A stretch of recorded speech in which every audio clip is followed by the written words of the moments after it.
Bonsoir à toutes et à tous, bienvenue dans cette édition d'information au sommaire. Il est venu, il a servi avec dévouement, il est parti avec les honneurs. Il sait bien notre regretté Daouda Tabansila, notre Tabansila dont tu aimes plus que tout, décédé vendredi dernier. Notre regretté est élevé à titre posthume au rang de chevalier de l'ordre national du mérite, un toit offert à sa famille d'éducation garantie pour ses enfants. Et puis coordination, dialogue et planification stratégique. Ce mercredi, le palais de la Colombe de Boulbiné a accueilli la toute première réunion statutaire du comité national du budget programme. C'est le premier chef du gouvernement Amadou Iba qui a donné le coup d'envoi des travaux. En fait, la Guinée avance dans la réforme de l'administration publique. Ce mardi, les ateliers thématiques du programme de réforme de l'État et de la modernisation de l'administration publique sont lancés à Conakry. Voilà pour le sommaire. Encore une fois, bonsoir à tous.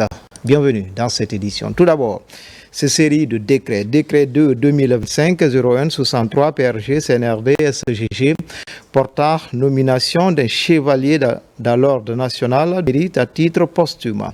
Le président de la République, vu la charte de la transition, vu la loi L 94-00 CTRN du 26 janvier 1994 modifiant et complète l'ordonnance numéro 16 PRG SGG du 22 septembre 1986 portant création de l'ordre national du mérite, vu le décret D 2021-002 PRG CNRD SGG du 27 septembre 2021 portant nomination du grand chancelier des ordres nationaux de mérite de Guinée, vu le décret D 2022-05-10 PRG CNRD SGG du 25 octobre 2022 portant nomination des membres du Conseil des ordres nationaux de Guinée décrète.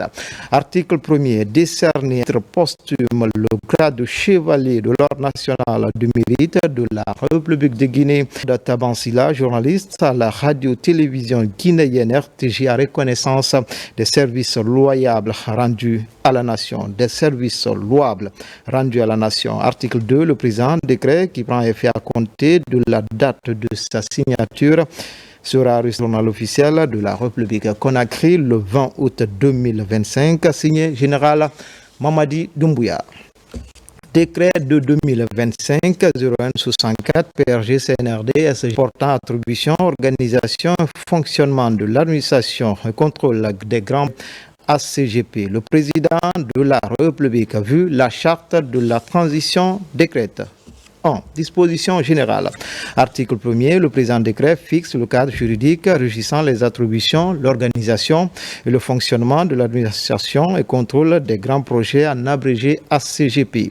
Article 2. Placé sous l'autorité directe du président de la République. L'ACGP est un organisme public sui generis en charge de la maîtrise d'œuvres publiques. Article 3. L'ACGP principalement régi par la loi organique relative aux lois de finances du 27 juillet 2012 et ses textes d'application, notamment le règlement général sur la gestion budgétaire et la comptabilité publique, la loi L 2018-027 AN du 5 juillet 2018 fixant les règles de gouvernance des projets publics en République de Guinée. Cette texte, le présent décret tel qu'il est adopté, de même que les modifications qui interviendront les décisions de l'administration centrale, toute loi et règlement applicable, le droit administratif. Article 4. Le siège de l'ACGP fixé à Conakry, il peut toutefois être déplacé en cas de nécessité en tout autre lieu du territoire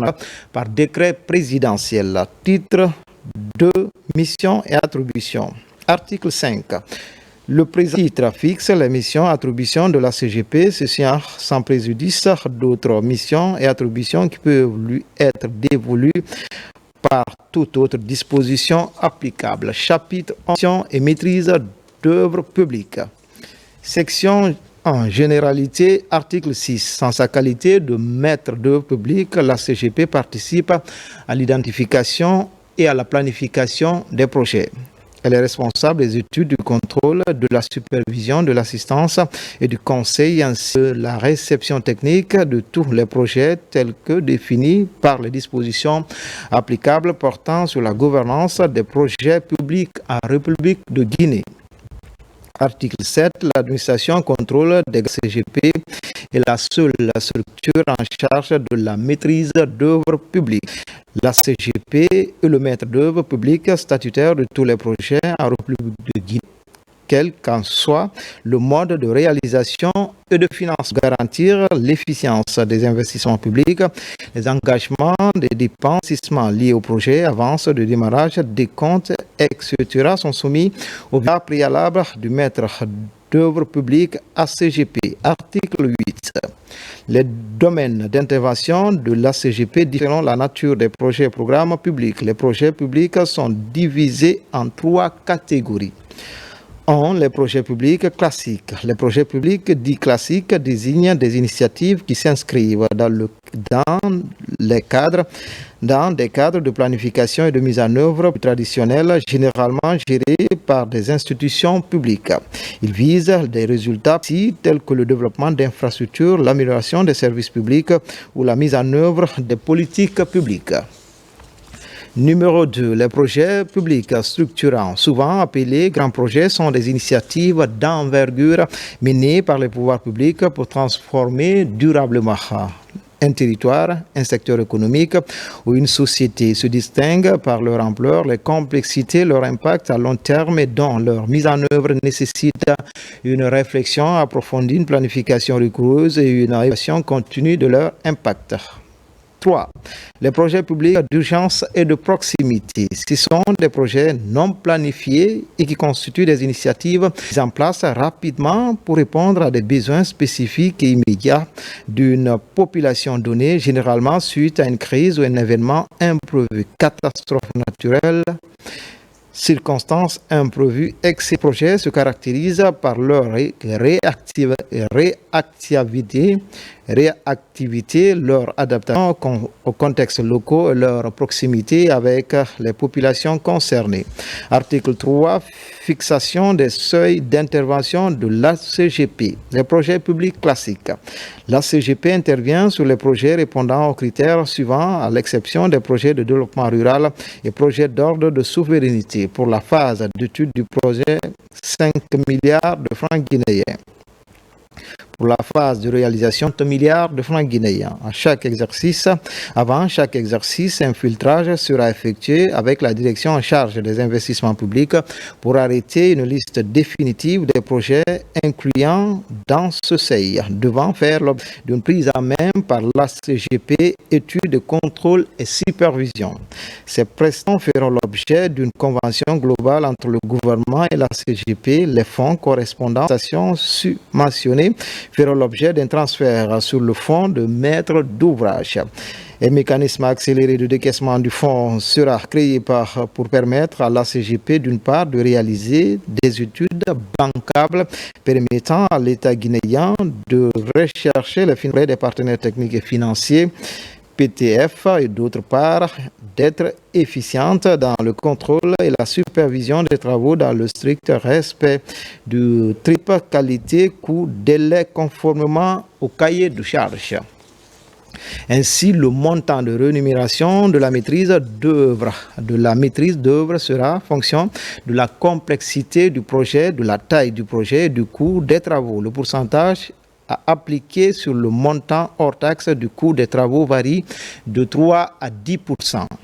Pour les projets en deçà de ces seuils mentionnés, la CGP effectuera la validation des études APS, faisabilité, APD, DAO, réalisées par les maîtres d'ouvrage à travers les bureaux études, contrôle et supervision inscrits dans la base de données de l'ACGP, faisant l'objet d'une évaluation régulière ainsi qu'un contrôle a posteriori dans la phase de réalisation des projets.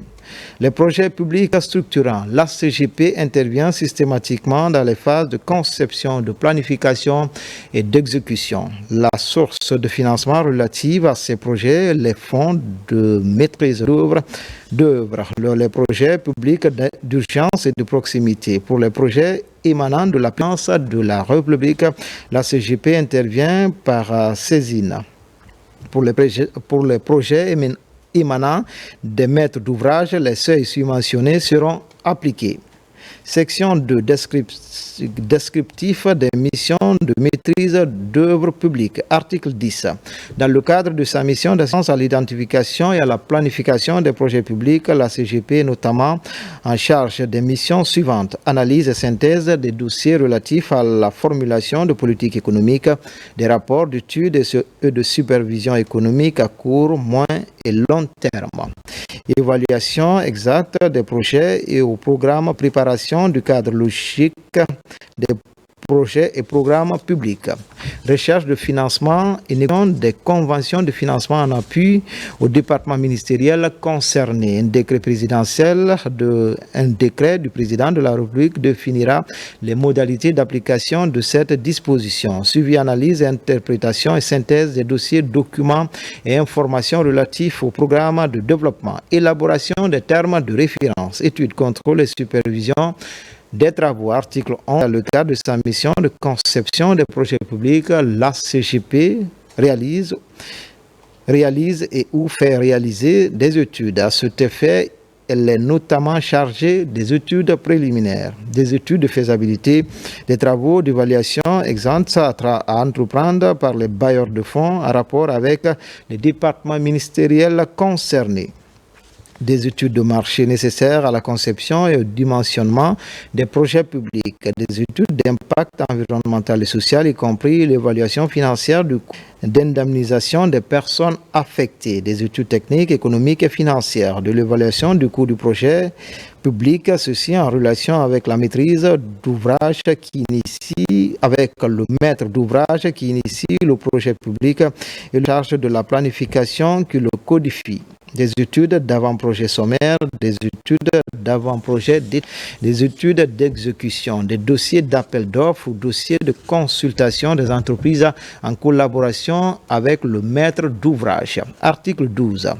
Dans le cadre de sa mission de direction de l'exécution des travaux relatifs au projet public, la CGP assure les missions de contrôle et de supervision. À cet effet, la CGP exécute les prestations de contrôle et de supervision des travaux et signe ou, en sa qualité de maître d'œuvre, les contrats y afférents, assure le suivi technique et financier de tous les projets publics. En conformité des plans d'exécution, délivre son visa, procède à la vérification, à la comptabilisation et à la mise en paiement des factures et des décomptes sur financement du budget national de développement BND et sur financement extérieur FINEX certifié par le maître d'œuvre délégué mission de contrôle. Pour faciliter à la CGP cette dernière tâche, le ministre en charge de l'économie et des finances déléguera à l'administration générale pour la circonstance ses pouvoirs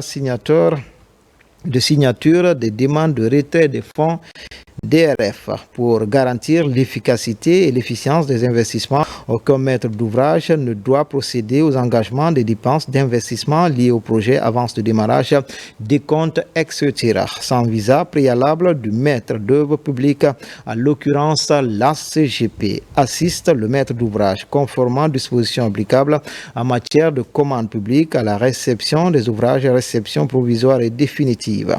Procède en collaboration avec le maître d'ouvrage à la réception à l'usine des matériels et équipements. Assume la responsabilité de l'ordonnancement des travaux, du pilotage des chantiers, de la coordination et du contrôle permanent des chantiers. Gère la garantie de parfait achèvement. Assiste le maître d'ouvrage lors des opérations de réception et pendant la période de garantie de parfait achèvement. Procède à l'évaluation ex post des projets et programmes publics. Chapitre 2. Mission d'assistance et de conseil. Section 1. Mission d'assistance et de conseil d'ordre général. Article 13. La CGP a également pour mission d'assister et de conseiller toutes les structures intervenant dans le cadre de la mise en œuvre des projets et programmes publics. Article 14. De manière générale, la CGP émet un visa sur toutes les questions liées à la faisabilité, la structuration, la promotion et la réalisation des projets et programmes publics. Participe aux travaux de revue des portefeuilles des projets et programmes publics avec les partenaires techniques et financiers et les départements ministériels. Participe de droit aux travaux des instances chargées du pilotage des programmes et projets publics. Ces comprennent sans que cette liste ne soit limitative. Les comités de coordination et de pilotage des projets et programmes publics transversaux tels que visés au sein de la loi portant sur les règles de gouvernance des projets publics en République de Guinée. Les commissions de suivi des projets et des programmes publics objet de la commande publique, marché public et partenariats publics-privés, notamment les instances de gouvernance des organismes publics, conseils d'administration notamment, au sein desquels la CGP est membre, les instances de gouvernance des organismes publics, conseils d'administration notamment où la CGP n'est pas membre lorsque l'ordre du jour de la réunion relative aux projets et programmes publics. Dans ces cas de figure, l'organisme public adresse une invitation à la CGP dans les délais et formes prévus par les dispositions applicables. Section de mission d'assistance et de conseil auprès du président de la République. Article 15.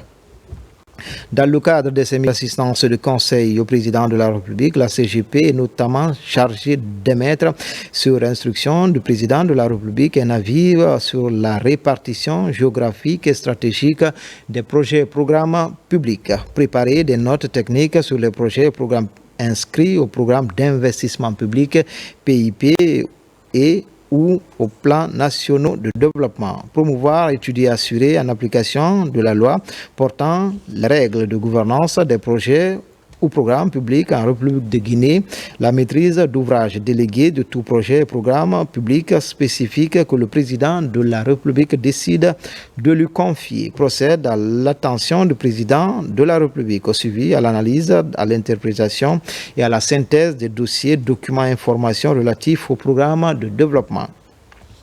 Réalise au nom et à la discrétion du président de la République sous couvert de ses instructions et dans le respect des attributions de la CGP au regard des différentes catégories de projets et programmes publics, à la fois la maîtrise d'œuvre et la maîtrise d'ouvrage délégué des projets et programmes publics et de proximité. Préparer à l'attention du président de la République les rapports publics d'avancement des projets et programmes publics, participer à la définition des stratégies sectorielles en adéquation avec les priorités du gouvernement en matière de développement, participer aux missions de suivi et évaluation des projets et programmes publics. Section 3. Mission d'assistance et de conseil auprès des maîtres d'ouvrage. Article 16. Dans le cadre de ces missions d'assistance et de conseil aux maîtres d'ouvrage, la CGP, sans que cette liste ne soit limitative, assume la qualité d'œuvre déléguée lorsque le maître d'ouvrage public délégué délègue ses fonctions à une personne de droit public ou de droit privé ou à un organisme multinational, ceci dans le cadre et les conditions prévues par la loi portant sur les règles de gouvernance des projets publics en République de Guinée. Mission Section 4. Mission d'appui, d'assistance et de conseil dans le cadre de la structuration et la promotion des projets et programmes publics. Article 17. Dans le cadre de la structuration et de la promotion des projets et programmes publics, la CGP, sans que cette liste ne soit limitative au stade de leur étude et de leur conception, assiste le maître d'ouvrage dans la structuration technique, financière et juridique des projets et programmes publics identifiés comme stratégique et structurant pour l'économie guinéenne, de sorte à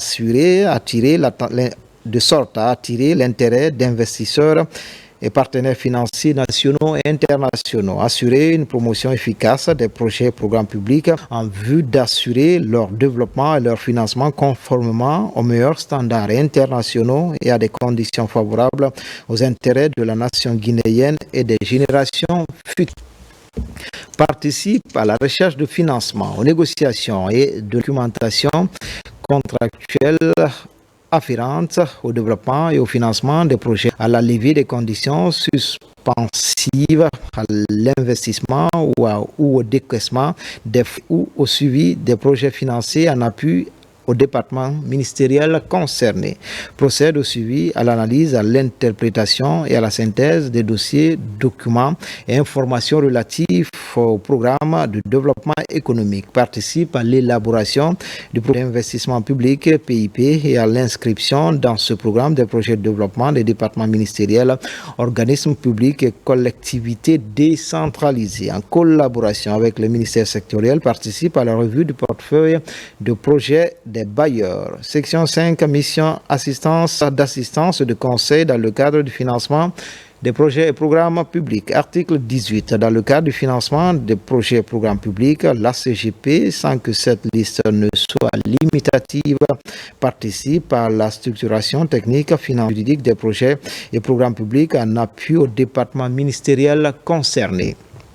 Participe à la recherche de financement, aux négociations de la documentation contractuelle afférente au développement et au financement des projets et programmes publics, à la levée des consives, à l'investissement ou au décaissement des fonds et ou au suivi des projets financés en appui au département ministériel concerné. Procède au suivi, à l'analyse, à l'interprétation et à la synthèse des documents, des dossiers, des informations relatives aux au programme de développement économique. Participe à l'élaboration du programme d'investissement en pays public PIP et à l'inscription dans ce programme des projets de développement des départements ministériels, organismes publics et collectivités décentralisées. Chapitre 3. Mission d'assistance et de conseil dans le cadre du pré-contentieux et du contentieux.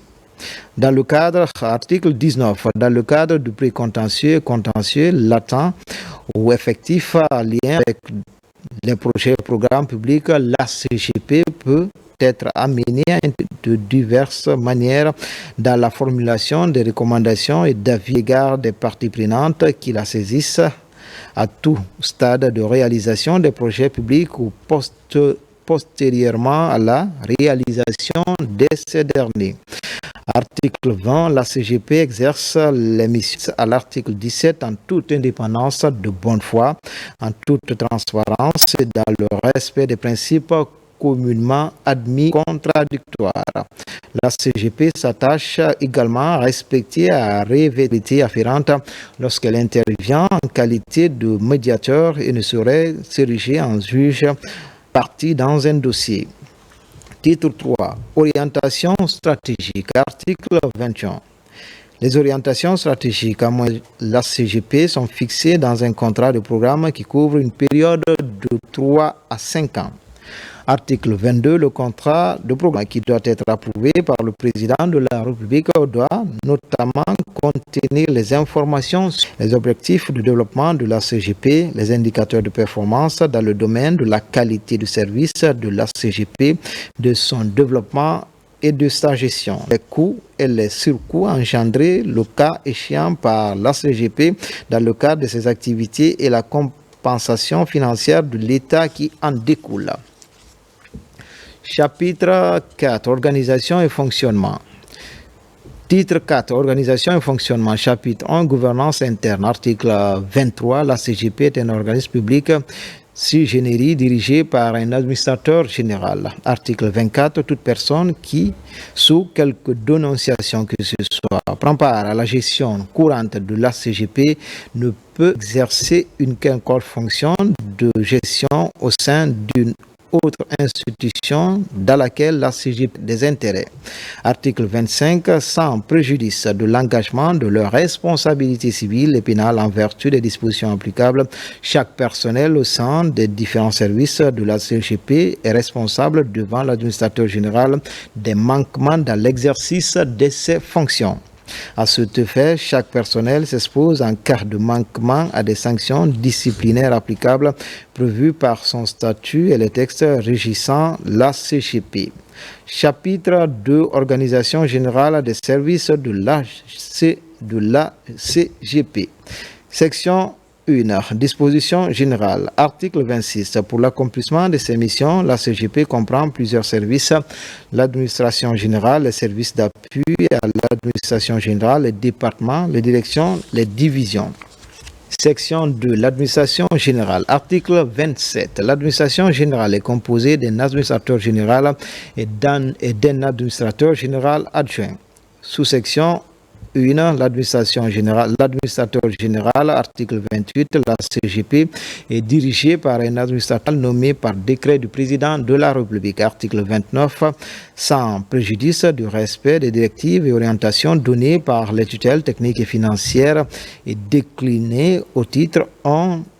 L'administrateur général assume sous sa responsabilité l'administration et la direction générale de la CGP.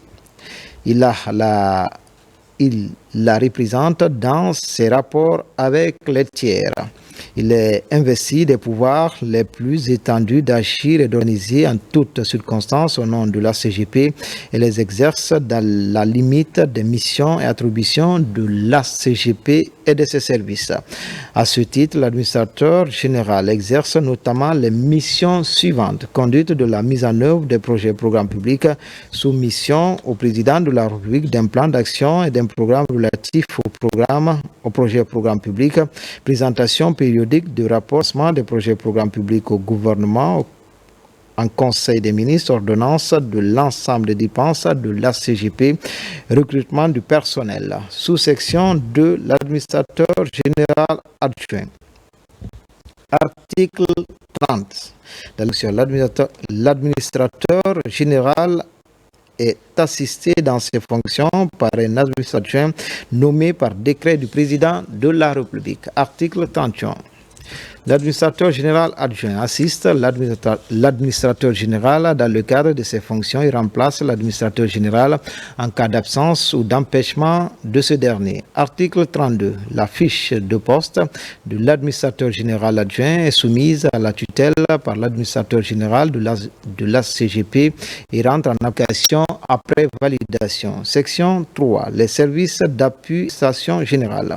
Article 33. Les services d'appui assistent l'administrateur général dans l'exercice de ses fonctions. Chaque service d'appui est dans son domaine d'expertise, notamment des missions suivantes: émettre son avis sur les dossiers qui lui sont affectés par l'administrateur général, mettre en œuvre toutes les activités susceptibles de contribuer à la réalisation de ses projets et de son action auprès de l'administrateur général ou au sein de la CGP, exécuter tâches confiées par l'administrateur général.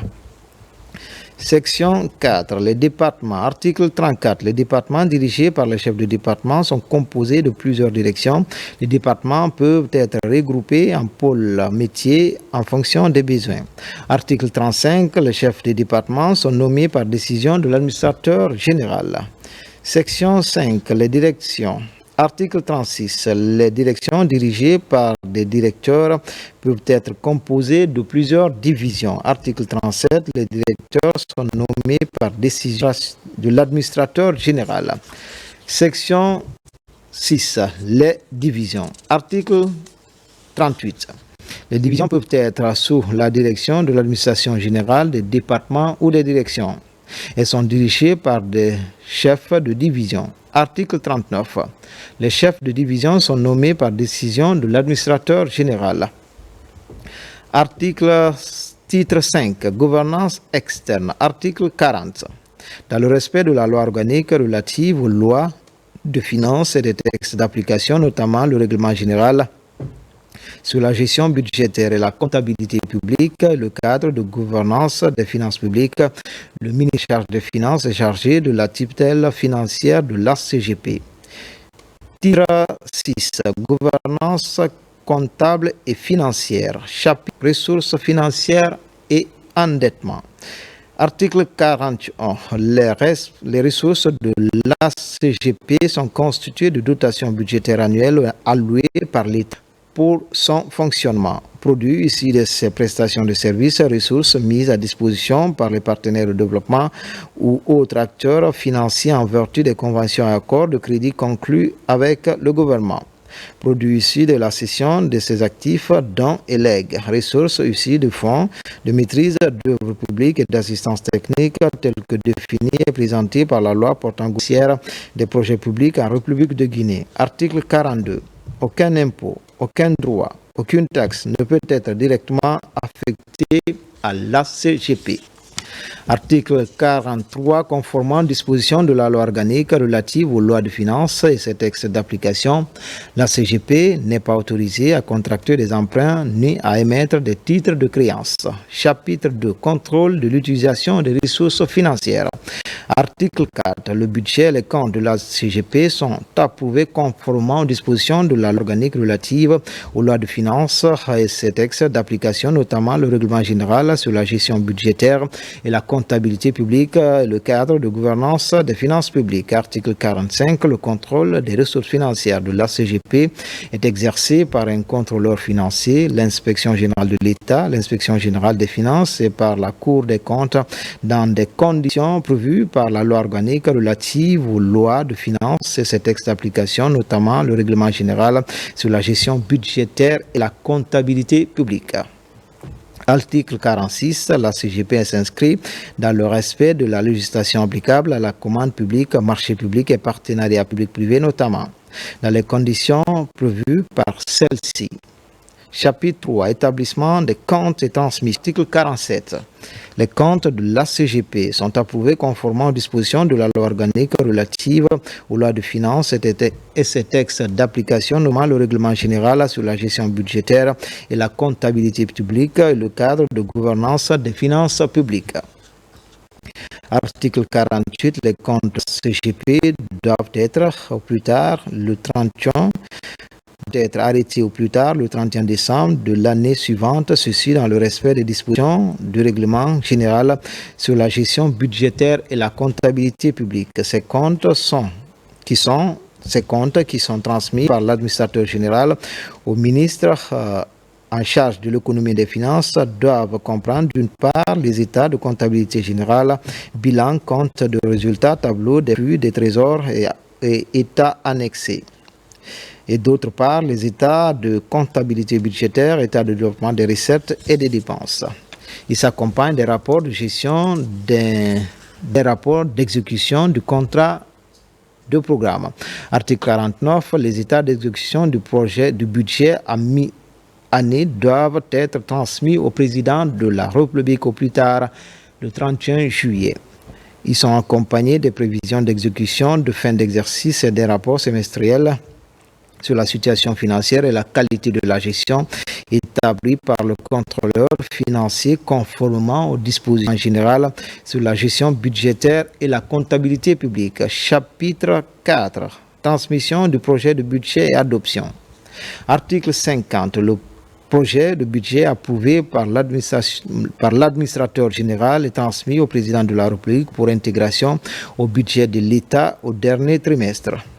Le projet de budget transmis par la CGP doit obéir aux dispositions du règlement général sur la gestion budgétaire et la comptabilité publique. Il doit respecter la nomenclature en chapitres et articles, lesquels seront présentés en session de financement et session d'investissement et être accompagnés du plan d'investissement et de financement des états de développement des recettes et des dépenses budgétaires. Article 51.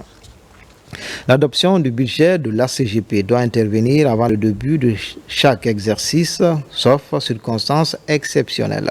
Les informations à transmettre doivent également porter une programmation budgétaire sur 3 ans.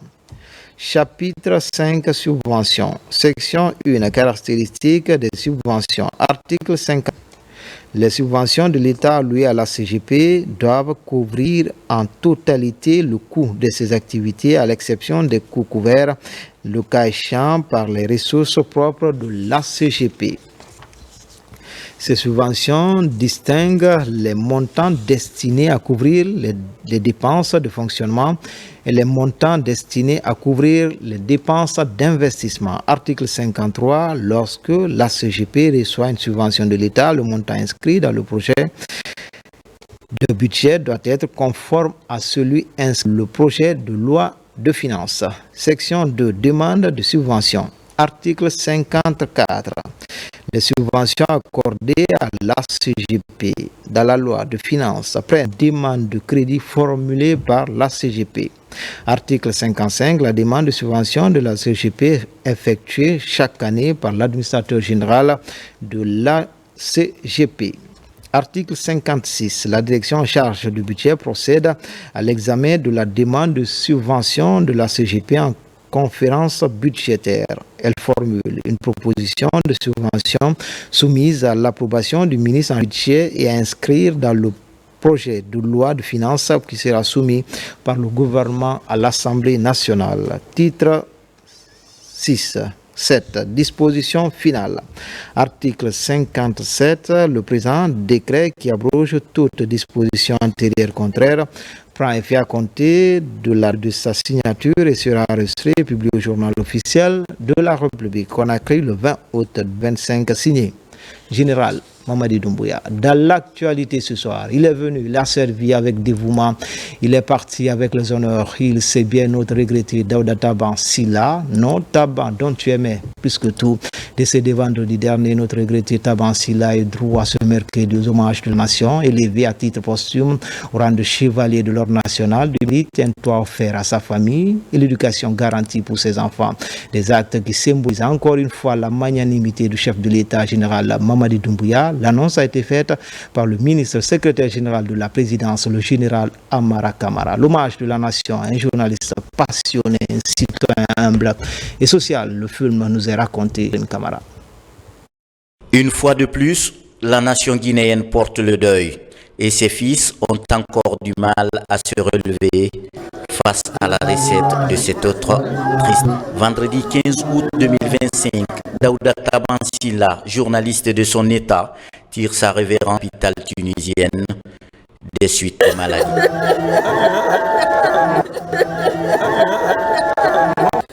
Certains n'en croient pas encore leurs yeux. Pourtant, depuis au lit et le chagrin se sont invités dans le quotidien des amis et des collaborateurs de Daouda Taban. Daouda était plus qu'un simple journaliste de la RT. Il aimait profondément son métier. Avec dynamisme, engagement et passion, il a consacré sa vie à informer, à éclairer et mettre la vérité au service de la société. Au-delà du jeu, nous pleurons aujourd'hui l'homme, le frère, le fils, l'époux, le père. Je garde encore en mémoire les derniers échanges, 2 jours seulement avant son décès. Le jour où il devait se rendre en Tunisie pour ses soins, il m'avait dit avec une voix pleine de tendresse, et c'était devant témoin. Il a dit, je cite, « Madame, priez pour mon épouse, bénissez-la. Elle s'occupe bien de moi. Elle ne dort que quand je dors. » Fin de citation. Ce message nous profondément, car il résume ce qu'était Daouda. Connaissant. Nous perdons un professionnel exemplaire, un camarade loyal, un esprit lumineux. Mais nous gardons de toi l'image de cœur, toujours prêt à servir, à conseiller, à inspirer. Reporter infatigable, champion, ton nom restera gravé dans l'histoire de la RTG. Devant cette épreuve difficile, comment devant la volonté divine, puisse le Tout-Puissant t'accueillir de miséricorde et t'ouvrir les portes de son paradis éternel. Le syndicat de la RTG, par ma voix, te demande de nous pardonner. Nous, au nom des travailleurs, nous te pardonnons. Pour chaque journaliste guinéen, c'est un secret de savoir que Taban Silla, reporter dans l'âme doubleur, a roulé sa bosse dans pas mal de rédactions avant de déposer sa marque. Son talent, remarqué depuis l'ISIC de Kuntia, Taban la monnaie de chemin pour répondre au service de la nation. Par ta plume féconde sur les activités du plan et de la coopération, l'on témoigne tout simplement qu'aux âmes bien-nées, la valeur n'attend point le nombre des années. Daouda nous a liés dès les premiers jours de notre aventure commune à l'Institut supérieur de l'information et de la communication de Kuntia en novembre 2006. 2020, nos chemins se sont recroisés au ministère du Plan et de la Coopération internationale, où j'ai eu encore le prix de découvrir en toi un collaborateur exemplaire, aimé par un esprit de service et une humanité qui inspire le respect. Daouda, la disparition laisse un vide immense au sein de notre département. Je te pleure, mon fils. Le ministre Ismaël Nabé te pleure. Les cadres du MPCI te pleurent. Daouda Tabansila a suivi à l'ISIC de un cursus universitaire sans faille, choisissant qui forme le mieux la presse écrite. Il sort parmi les meilleurs. Fort d'un sens d'initiative et des responsabilités remarquables, il co-initie le magazine papier Le Tremplin, produit entièrement par les étudiants en fin de cycle depuis de l'ISIC de Koutia. Malgré ta passion pour le journalisme avec beaucoup d'art, ton dévouement dans le travail laisse certes un goût d'inachevé, mais ce beau monde composé de croyants qui te rend hommage aujourd'hui estime qu'on ne se trouve pas tétanisé outre mesure face à une quelconque. Les sages, les imams, parents, femmes et jeunes du quartier Yimbaya Faba, M. Tabansila a été et sera pour leur population une référence. Un livre d'histoire et de contes qu'ils vont raconter aux petits-enfants dans le futur. Daouda Tabansila était ce jeune homme qui donnait de la joie de vivre dans leur quartier. Son charisme, par sa générosité et sa courtoisie inélégante. Il était si humble, si respectueux et adorable, mais surtout vrai et direct dans ses propos et actes. Daouda Sinla, par ton village Taban, que tu as accepté comme ton deuxième prénom, jouit désormais d'une renommée à l'échelle nationale. Malgré, en ce mois d'août 2025, les fils de la nation guinéenne se conforment aux règles rationnelles de l'omnipotent, en réalisant que l'homme n'a point de le temps, n'a point de rive, il coule et nous passons. J'ai eu plusieurs voyages avec Taban et à chaque fois c'était avec des mots de satisfaction et plein de sourires quand je voyais les objectifs atteints. On arrivait par moments à certains voyages où tout n'était pas réuni. Je disais, cher Taban, comment tu vas faire? Et quelques minutes après, je voyais Dieu se dévouer et être présent à nos côtés pour réaliser ce pourquoi il était là. Jamais il se plaignait malgré son état de santé ou quelque chose qui n'allait pas. Il savait lui-même pour le service à sa nation. Et la présence de chacun ici, je pense, témoigne de cela. Pour l'homme qu'il a été, il a su donner à chacun d'entre nous. Reporter, chroniqueur, animateur, administrateur du site web de la RTG. Taban est désormais inscrit des meilleurs journalistes qui ont marqué leur passage à la télévision nationale. Passion, engagé, petit de talent. D'abord, Taban, à jamais dans nos cœurs. Jeune frère, tu as connu des moments de gloire, mais aussi des moments difficiles. En 2020, tu as été renvoyé de la RTG, alors que j'étais RTG, mais sans pouvoir de décision. Le syndicat de la RTG et moi-même avons tout fait à l'époque pour te ramener, mais sans succès. Ainsi arriva le 5 septembre 2023. Le nouveau patron de la République, le général Mamadi Doumbouya, me porta quelques mois après à la tête du ministre de la RTG, Radio-Télévision du Niger. Ton premier mot ce jour, nous t'avons. Je peux reprendre le travail, je peux reprendre. Ma première décision ce jour, c'est de devenir rédacteur en chef du site web de la RTG en même temps. Ensemble, avec tes collègues, Abreyi, Bouka, Awacha,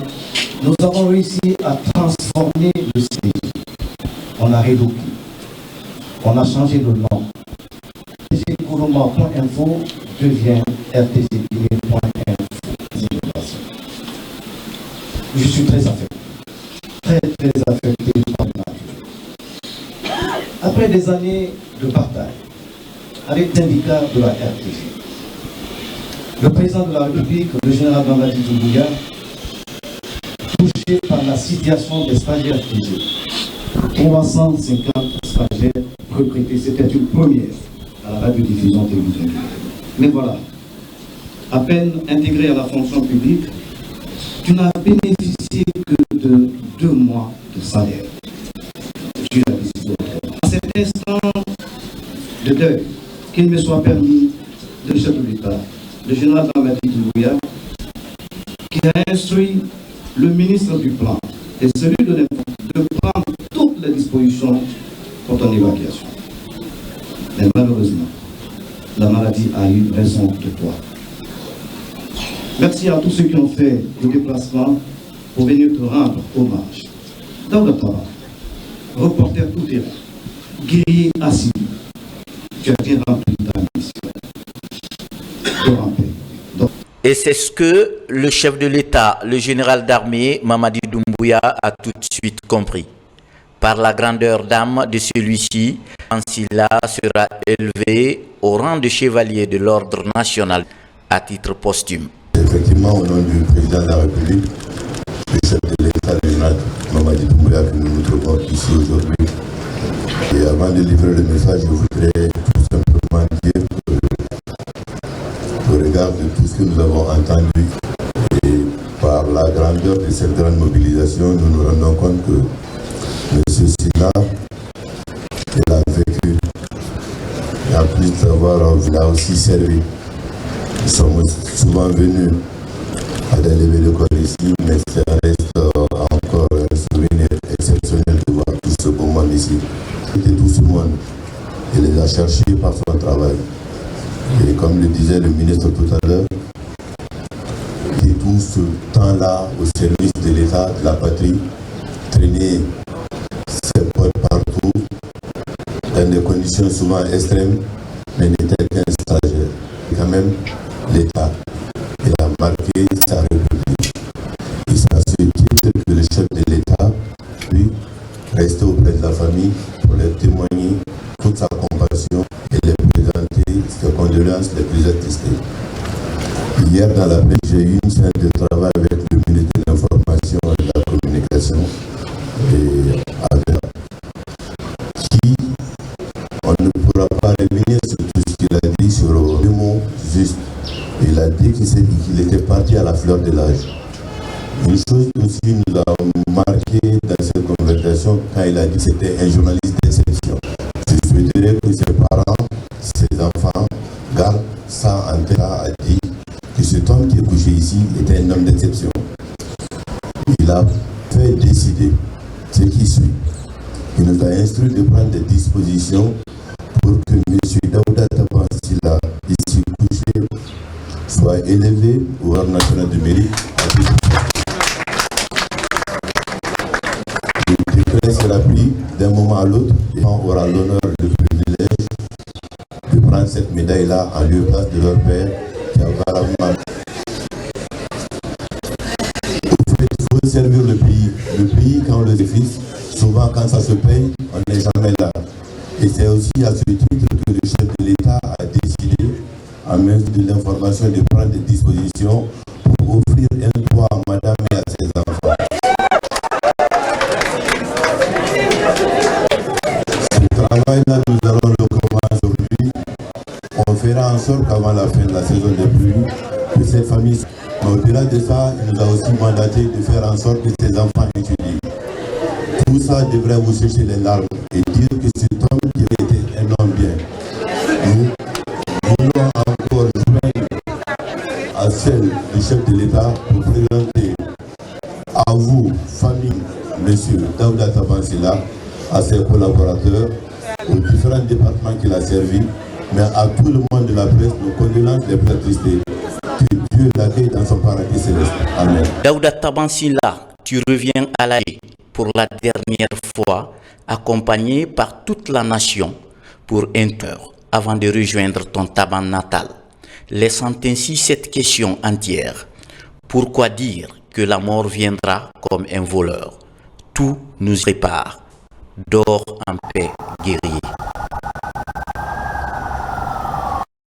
La Guinée pleure également un père de famille attentionné, un fils qui aimait sa contrée de tabac. Oui, c'est dans son village natal que repose à jamais Daouda Silla. L'émotion était grande à l'arrivée du cortège funèbre. Amis, collaborateurs et personnes anonymes ont tenu à lui rendre un hommage mérité avant son inhumation. De Conakry à Taban, préfecture de Dubrika, voici la fin d'un parcours que nous retrace notre reporter Mamadou Alpha Baldé. Ultime tour d'honneur. Ultime voyage Conakry-Dubrika pour Daouda Tabansila. Ce mercredi matin, le cortège funèbre de Taban arrive dans son village natal, Taban. Vive la mobilisation grande. Dernier témoignage, dernier recueillement pour sa famille, ses proches, collègues et admirateurs. Moi, tous mes papiers, la plupart des papiers que j'écris dans le service net, c'est Taban qui corrige. Il corrige, et quand il corrige un papier, c'est formidable. Sur le plan, Taban, l'ordinateur avec lequel je travaille, c'est Taban qui m'a donné ça. Franchement, je ne peux que prier Dieu pour qu'il accueille dans son paradis. Vraiment, je ne veux pas laisser remercier le président de la République qui prend sa famille en charge. Ça, c'est vraiment très fort. Le Taban a marqué la République par son professionnalisme, charisme. L'enfant de Taban s'était inscrit dans la vision Tabanka 2050. Mais sa vision, parce qu'il suscite des vocations non seulement au niveau des deux enfants qu'il laisse, mais des vocations au niveau de toute cette jeune génération qui est sa dernière demeure. Et je profite pour remercier les autorités parce que notre souci, c'était que Taban ait un toit, que Taban ait une prise en charge. Donc toutes ces priorités sont prises en compte par les autorités. Donc on ne peut que les remercier aussi. Dans l'enceinte de l'école primaire de Taban, bondée avec des témoignages et pathétiques sur les valeurs et les qualités de l'homme. Puis des prières sont faites pour le repos de son âme. Taban ne m'a jamais appelé par mon nom. Il ne m'a jamais appelé par un jeune courageux, talentueux. La chance de connaître Taban, section d'infanterie de Kindia. Il faisait partie de ma compagnie et par son comportement, Taban m'a beaucoup marqué aussi, Kindia. Et presque il a marqué tout le monde. Le désormais chevalier de l'Ordre national du mérite repose au cimetière de Taban à côté de son papa décédé l'année dernière. Il va en paix. Dors en paix, champion. Dans le reste de l'actualité, bientôt le référendum du 21 septembre 2025. L'autorité de la communication déjà à pied d'œuvre pour une bonne couverture médiatique de la campagne. À retraite à Kindia, l'institution se dote de dispositifs pour une meilleure régulation durant la campagne référendaire. Mamadou Saliouba, de retour de Kindia. À Kindia, dans 3 jours, les commissaires de la Haute Autorité de la Communication ont passé 3 jours d'intenses travaux sur la couverture médiatique de la prochaine campagne référendaire. Les réflexions ont abouti à 2 projets de décision majeure sur une information responsable et équilibrée durant la période de campagne pour le référendum du 21 septembre prochain. Nous avons pris une décision qui réglemente la couverture médiatique au niveau des médias d'État qui assurent un égal accès au courant du oui et du non. Une décision que nous avons prise concerne la couverture médiatique par la presse. Au niveau des 2 décisions, nous avons veillé à ce que les institutions de la République soient protégées, que l'ordre public soit protégé, que des discours de haine ne soient pas. Au cours de cette rencontre cruciale pour les médias, les commissaires de la et les points focaux de l'institution dans les régions se sont entretenus sur l'amélioration à l'intérieur du pays pour renforcer l'efficacité de la HAC sur l'ensemble du territoire national. Le guide qu'on a élaboré, feuille de route, qui désormais nous oriente et nous facilitera également le des activités. L'un des objectifs aujourd'hui, c'est l'assainissement du visage médiatique. Durant les travaux, les commissaires de la HAC ont marqué une pause émouvante pour honorer la mémoire du journaliste protégé Daouda Tabansila décédé. Une marque envers la famille du défunt et le monde de la presse. À présent, la suite des décrets. Décret 250160 PRG CNRD SGG portant nomination d'ambassadeur. Le président de la République, vu la charte du décret, article 1er. Les hauts cadres dont les prénoms et noms suivent sont nommés les fonctions ci-après. Ambassadeur extraordinaire et plénipotentiaire de la République de Guinée et le Royaume de Belgique, Madame Aïcha Nanette Condé, ancienne ministre.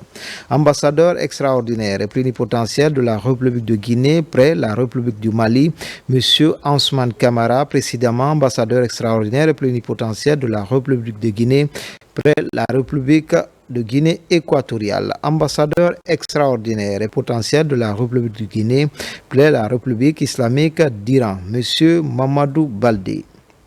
Précédemment, premier secrétaire à l'ambassade de la République de Guinée en Espagne, ambassadeur extraordinaire et plénipotentiel de la République de Guinée près la République de Guinée équatoriale, Monsieur Oumar Kandé, précédemment ambassadeur extraordinaire et plénipotentiaire de la République de Guinée près la République de Turquie.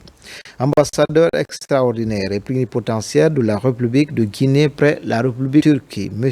Abdoulaye Fofana, précédemment ambassadeur extraordinaire et plénipotentiaire près la République du Mali.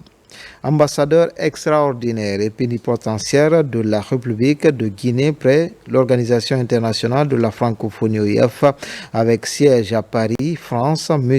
Ben Diawadou Traoré, précédemment premier secrétaire chargé de la communication à l'ambassadeur de la République de Guinée au Japon. Article, le présent décret qui abroge toute disposition antérieure contraire prend effet à compter de la date de sa signature et sera enregistré et publié au journal officiel de la République. Conakry, le 20 août 2025, Général Mamadi Doumbouya. Décret de 2025-0161 PRG CNRG fixant les dates d'ouverture et de clôture de la campagne référendum constitutionnel du 21 septembre 2025. Le président de la République, vu la charte décrète, article 1er.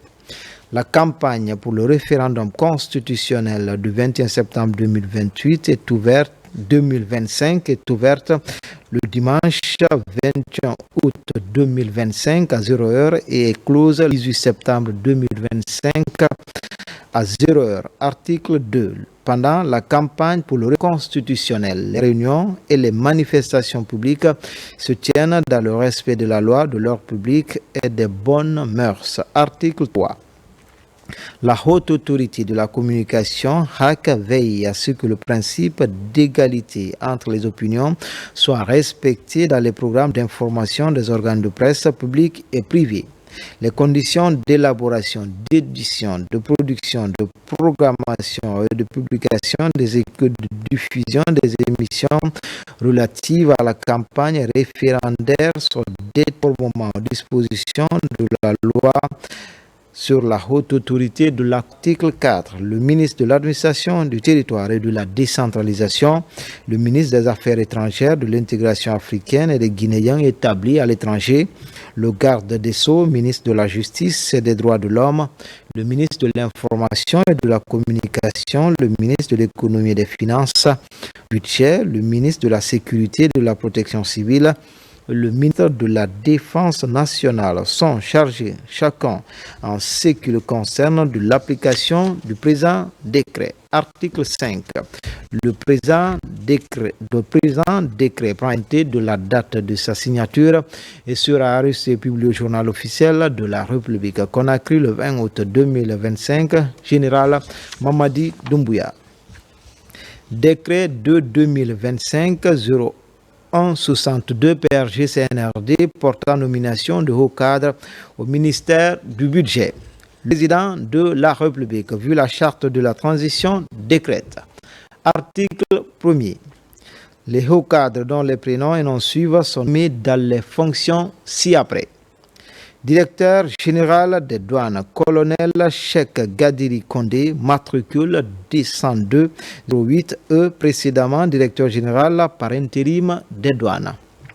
Directeur général adjoint des douanes, colonel Sekou Ahmed Ba, matricule 202-027R, précédemment directeur général adjoint par intérim des douanes. Le présent décret qui abroge toute disposition antérieure contraire est fait à compter de la date de sa signature et sera enregistré et publié au journal officiel de la République. Conakry le 20 août 2025, signé Général Mamadi Doumbouya.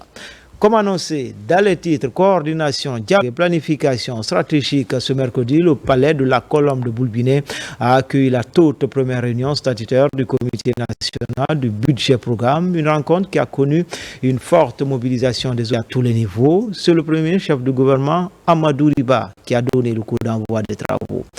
Ousmane Bangoura, Kabasouma, Mami. C'est la toute première réunion statutaire du Comité national du budget programme, présidée par le Premier ministre Amadou Ouriba. Cette rencontre marque une étape décisive dans la mise en œuvre de la réforme du budget programme dans le pays. Objectif de cette première session, clarifier les rôles et responsabilités de chaque membre du comité pour une coordination renforcée et un dialogue permanent entre les différentes parties prenantes. La notion du budget de programme, c'est l'alignement des politiques budgétaires sur la vision du développement. Dans notre cas actuel, voulons mettre en œuvre le programme Simandou 2040. Donc tout ce que nous voulons faire, tout ce que nous pouvons faire dans le cadre des finances publiques, dans le cadre budgétaire, toutes ces actions doivent s'inscrire dans la logique du budget programme et par conséquent les priorités fondamentales qui sont inscrites et dès le programme Simandou 2040.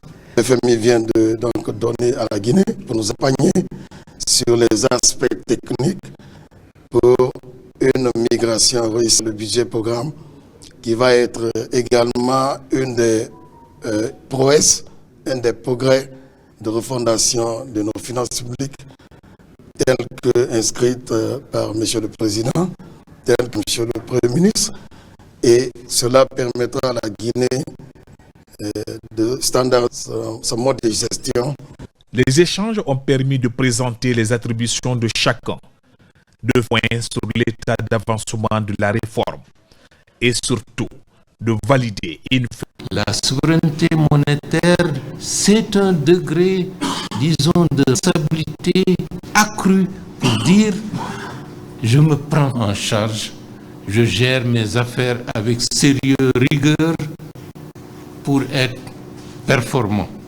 Notez d'aller dans le cadre de la transformation économique de notre pays exige que nous soyons dans le cadre d'un environnement régulé, concerté, rigoureux, avec des objectifs à atteindre. Le budget programme visionne l'avenir de la Guinée. La stabilité politique, la stabilité sociale réussite de la transition passe nécessaire par la mise en œuvre rigoureuse du budget programme. Une dynamique désormais enclenchée sous la houlette du choix pour faire du budget programme un véritable levier de PEDEC. Le ministre des Affaires étrangères et les ambassadeurs de l'Union européenne au menu des échanges cette problématique. Comment régler ensemble la question migratoire? Dr Maurice Sanda tient au traitement de ce dossier dans le respect de la dignité des migrants. Le point avec Amadou Touré. Partenaire de l'Union européenne et cadre du ministère des Affaires étrangères et des Guinéens établis à l'étranger se retrouvent autour du chef de la Guinéenne. Objectif, aborder une question devenue centrale ces dernières années, la migration irrégulière. Récemment, Dr Maurice Sanda Kouyaté a reçu un courrier de l'Union européenne. Pour le ministre guinéen, ce dossier doit être traité dans le respect des migrants. J'ai rencontré les ambassadeurs, d'abord pour les remercier pour la bonne coopération que nous avons et leur implication dans la diffusion du projet de constat reçu, les copies avec leurs commentaires et ces commentaires, donc je les ai remerciés. Et deuxièmement, nous avons traité aussi c'est la migration illégale. J'ai répété la phrase que j'avais prononcée en France. La réciprocité, expulser un Guinéen n'a rien fait, correspondra à l'expulsion réciproque d'un citoyen de ce pays-là. Mais ceci dit, nous devons travailler sur ce respect mutuel et réellement le grand problème de la migration illégale, qui est un trafic humain et qui est criminel. Ensemble pour trouver des solutions concertées, voilà entre autres ce que propose le chef de la diplomatie. Une idée que saluent les partenaires dans un élan de coopération affiché. Vous savez que nous ne ménageons pas nos efforts pour favoriser les mobilités. Nous avons à cœur de favoriser ces mobilités, en particulier pour les publics qui ont plusieurs actions qui sont déterminées, qui sont dynamiques en ce sens. Et je voudrais saisir cette occasion pour vous assurer de notre coopération continue en ce sens, pour favoriser la migration régulière que nous avons les uns et les autres. Je suis vraiment reconnaissante pour votre ouverture aux discussions. Certainement, ce que vous dites sur la dignité humaine, c'est bien sûr le plus important dans toutes les discussions qu'on a. Et aussi pour la coopération internationale. Nous savons très bien, comme à la Belgique, qu'on peut coopérer très bien avec la Guinée. Nous le faisons tous les jours avec notre agence de coopération EVEL. Vous pouvez compter sur l'Espagne comme un partenaire ici, en Espagne et en Europe. Et on va vous accompagner vraiment pour empêcher que n'importe quelle mesure puisse être approuvée et qui puisse mettre de la stabilité dans notre relation. Après avoir montré sa détermination en allant chercher lui-même les Guinéens désireux de revenir au bercail sur instruction du chef de l'État, Dr Maurice Sanda Kouyaté explique aux partenaires les mesures de retenir les jeunes en Guinée. Nous avons Simandou 2040. Et oui, entendons très bien. Beaucoup veulent venir. Les Guinéens cherchent à venir autour de Simandou. Profiter de cette vision du président de la République. Donc on doit travailler avec nos partenaires dans le respect de la dignité des migrants. Chacun joue son rôle pour qu'ils ne perdent pas. D'un côté, nous allons utiliser la sécurité totale et de l'autre côté, nous allons attirer les Guinéens, les jeunes Guinéens surtout, à rester en Guinée ou à venir à revenir en Guinée à travers la grande vision du chef de l'État. Pour poursuivre, le chef de la diplomatie guinéenne compte se rendre à Bruxelles dans les prochains jours. Une rencontre avec la Commission de l'Union européenne est prévue pour traiter en profondeur ce dossier. Tandang Kouyaté discutera également de la situation de l'ancienne Guinée à Bruxelles qui est actuellement en conflit avec la loi de ce pays. Repositionnement de la Guinée à l'international, le ministre Ismaël Nabé participe à la TICAD en marge des travaux qui vont s'écouler pendant 3 jours. Le ministre du Plan et de la Coopération internationale échange avec des personnalités influentes du gouvernement japonais, mais aussi des partenaires techniques et financiers, parmi lesquels le ministre japonais des Affaires étrangères. On fait le point tout de suite avec Oumar Bari. Le ministre du Plan et de la Coopération internationale Ismaël Nabé a entamé une tournée stratégique en Asie et du Sud-Est dans le cadre de repositionnement de la Guinée sur l'île et le renforcement des partenariats mutuellement bénéfiques avec des acteurs clés de la région. Le Japon a constitué la première étape de cette tournée marquée par une série de rencontres de haut niveau à Tokyo, 9e conférence internationale de Tokyo sur le développement de l'Afrique TICAD, se déroule sur 3 jours. Parmi ses interlocuteurs, on note la rencontre du ministre japonais des Affaires étrangères Takeshi Iwaya, des responsables de la JICA, agence japonaise de coopération internationale, ainsi que des dirigeants de la Yokogawa Electric Corporation, leader mondial dans le domaine des technologies d'automatisation industrielle, contrôle de processus. Il a également rencontré les représentants de BIC, Banque japonaise pour la coopération internationale, une institution clé dans le financement des projets économiques japonais, ainsi que ceux de la Banque africaine de développement BAD. Je suis très heureux de recevoir le ministère et nous voudrions continuer les discussions sur comment nous pouvons les intérêts des entreprises japonaises. Pour la Guinée, notre entreprise Yokogawa Electric Corporation est très intéressée non seulement dans le secteur minier, où nous voulons proposer des solutions d'automation et des solutions de contrôle, mais également pour développer les jeunes Guinéens et former pour qu'ils puissent travailler dans la transformation de l'aluminium.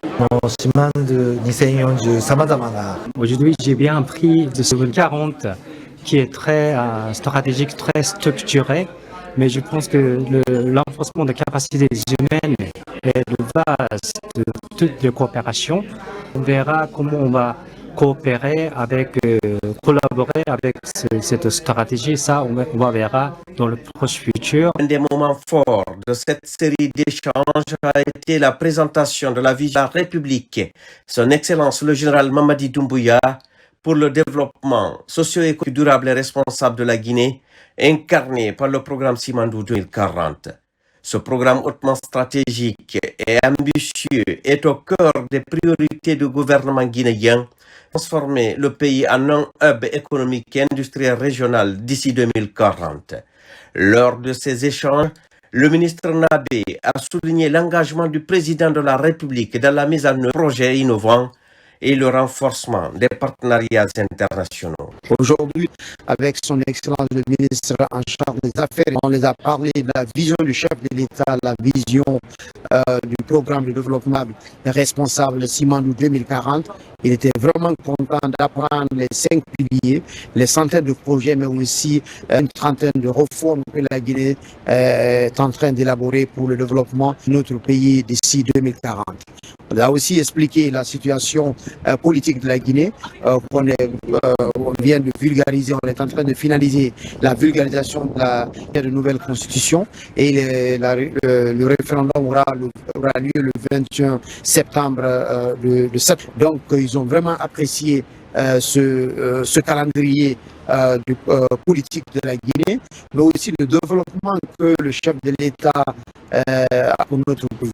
Donc, on a aussi parlé avec le ministre des Affaires étrangères l'année prochaine à Tokyo d'une table ronde par rapport au projet 2040. Nous avons aussi été reçus par le vice-président de la JICA, la JICA qui accompagne la Guinée dans tous les projets de développement, d'accompagnement qui est là aujourd'hui. Nous sommes sortis vraiment bien satisfaits des rencontres que nous avons eues aujourd'hui avec les grands responsables japonais. Donc, ils nous ont promis qu'ils seront notre interlocuteur, notre partenaire stratégique pour le développement de la République de Guinée sous la clairvoyance de son excellence le général Mamadi Doumbouya. La journée de ce mercredi a été couronnée par la cérémonie d'ouverture officielle de la TICAD, un événement majeur réunissant des délégations africaines et internationales. Cette cérémonie, co-présidée par Ishiba Shigeru et le maire de Yokohama, Yamanaka Takeharu, a été l'occasion de mettre en avant l'importance de renforcer les rôles du Japon et les pays africains, notamment dans le cadre du développement de l'opération internationale. Le Japon, à travers cet événement, a montré sa détermination à soutenir le développement général et de la Guinée en particulier et a souligné l'importance des partenariats sur des échanges mutuellement bénéfiques. L'aspect culturel du Japon et de l'Afrique a été à l'honneur, ajoutant une touche de diversité à l'événement et rappelant l'importance de l'opération interculturelle dans le renforcement des relations internationales. La Guinée avance dans la réforme de l'administration publique. Ce mardi, les ateliers techniques du programme de réforme de l'État et de modernisation de l'administration publique sont lancés à Conakry, une étape majeure inscrite dans la dynamique du programme Simandou 2040. Mamadi Ternan Kamisoko. Réunis dans cette salle, experts, cadres administratifs et partenaires. Leur mission, passer au crible le dysfonctionnement relevé dans les ministres collectivités pour en tirer des solutions concrètes. Objectif affiché, bâtir une administration moderne au service des citoyens. À travers les différents ministères, nous avons plus de 5000 Guinéens qui ont donné sur la conduite à tenir pour notre administration publique. Vous ajoutez à cet effectif pour enrichir les données déjà collectées. Ça nous permettra de prendre la route qu'il faut pour une administration. Pour sa part, le ministre secrétaire général du gouvernement, Tamba Benoît Kamanou, rappelle que la modernisation de l'administration publique est un pilier essentiel pour concrétiser la vision d'une Guinée émergente, prospère et inclusive. La modernisation de l'administration publique n'est pas seulement une nécessité, c'est un impératif face aux défis contemporains. Nous faisons face à un environnement en constante évolution où les attentes des citoyens en matière de services publics sont de plus en plus exigeantes. En réponse à cela, il est de notre devoir de reformer nos structures et simplifier afin de garantir une administration moderne, permanente et proche des usagers. Le ministre directeur du cabinet de la primature, Mohamed Lamine Sissavané, insiste sur l'importance stratégique de ces assises. Ces ateliers qui vont se dérouler du 20 au 29 constituent pour le gouvernement guinéen un tournant très décisif. C'est l'occasion de prendre en compte vos avis, vos expertises dans le domaine de la réforme administrative. Nous voulons certes de la Guinée. Cela ne peut pas se faire sans passer par ces réformes qui sont engagées depuis le 5 septembre 2021 sous le leadership du général Mamadi Doumbouya. Lancé officiellement le 14 mars dernier par le Premier ministre, le PREMAP est aujourd'hui dans sa phase opérationnelle. Ces thématiques marquent une étape décisive pour renforcer la gouvernance, poser les bases solides de la vision Simandou 2040. Enfin, cette campagne d'assainissement lancée dans la commune urbaine de Lambagny est initiée par l'agence guinéenne d'exécution des travaux d'intérêt public pour l'emploi en collaboration avec l'AGEROUTE. Plus de 150 jeunes sont concernés par cet exercice. L'idée est de lutter contre la précarité juvénile et débarrasser la commune d'état d'immondice. Diallo Sununu Sidibé. Pour faciliter l'évacuation des eaux usées et redonner du souffle au caniveau, une grande opération de nettoyage est lancée. Pendant ce temps, s'attelleront à dégager les immondices qui obstruent les caniveaux, débarrasser l'état d'eau et assainir les lieux. Une action pilotée par l'AGETIP, l'agence guinéenne d'exécution des travaux d'intérêt public pour l'employariat, avec l'AGEROUTE. Après les communes de Kaloum, de Matam, de Dixine et aussi les communes de Lambagny, parce que toutes les communes sont en partenariat avec l'AGETIP. Donc c'est continu. Pour marquer l'importance de l'opération, les autorités locales se sont mobilisées. Le président de la délégation spéciale de Lambagny, aux côtés du ministre de la Jeunesse, a pris possession de cette première journée de travaux. On nous lave le dos, nous allons nous laver les mains en faisant participer les jeunes dans le curage. Nous avons argent prêté dans nos rues. Non seulement nous créons de l'emploi temporaire pour les jeunes, nous participons à l'assainissement de notre ville parce que cela y va de la responsabilité de chacun de droite ligne de la vision du général Mamadi Doumbouya. À travers cette initiative, l'AGETIP réaffirme son engagement en faveur de la salubrité publique, mais aussi de l'insertion socio-professionnelle angulaire de son action à travers le pays. C'était tout pour les infos. Grand merci à vous qui nous suivez à Taban et partout dans le monde. L'actualité se poursuit sur le www.rtgguinée.info. À bientôt pour d'autres actualités sur la Guinée, notre paradis terre de richesse et d'innovation. Inch'Allah.